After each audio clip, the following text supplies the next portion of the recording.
ঝাড়খণ্ডে এসে বাংলা লেখা দেখতে পেয়ে মনটা খুশিতে ভরে গেল প্রথমেই। এই টেগোর হিলের প্রবেশপথ। টেগোর হিল সামনের দিক থেকে আপনাদের দেখাচ্ছি। দেখুন এই ভিউটা কত সুন্দর। সেই কল্কের গাছ,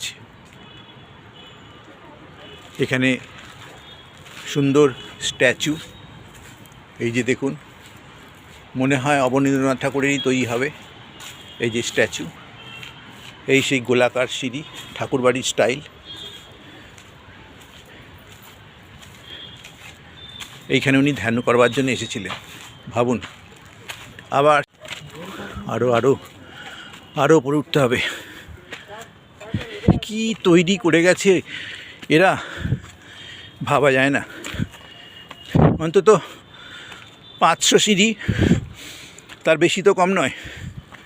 ওঠা বিভৎস মুশকিল, উপরে ওঠা।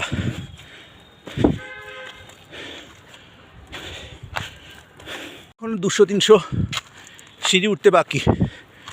ভাবুন, এখন ইচ্ছে টপে উঠব।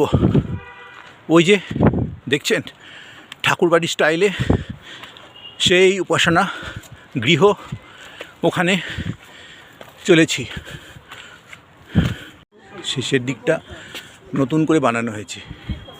এই যে দেখুন সিঁড়িগুলো নতুন করে বানানো হয়েছে। শেষের দিকটা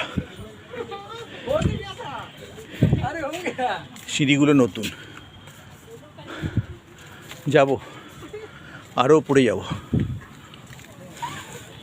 শেষ দেখতে চাই। এইটাই একেবারে টেগোর হিলের টপ। এইখান থেকে সম্পূর্ণ ঝাড়খণ্ড শহরটিকে দেখুন। ওইখানে পর্যন্ত লোক উঠে বসে আছে। কি দুঃসাহস ভাবুন। এই যে এখান থেকে গা হাত কাঁপছে। ঝাড়খণ্ড মানে শুধু ছোট ছোট পাহাড়, শুধু ছোট ছোট পাহাড়। 250 অ্যাকিউরেট 242টা সিঁড়ি ভেঙে নিচে নেমে চলে এলাম। সূর্য অস্ত যাচ্ছে, সবার ঘরে ফেরার পালা। এই যে এরা হাঁপিয়ে গেছে, এরা শেষ। সিমেন্টের তৈরি অসামান্য সুন্দর চেয়ার টেবিলে বসে একটু রেস্ট নিয়ে নিচ্ছে। এবার ফেরার পালা। গাছের ফাঁক দিয়ে সূর্য অস্ত যাচ্ছে। এবার আমরা রাঁচি শহর ছেড়ে ফিরে যাব।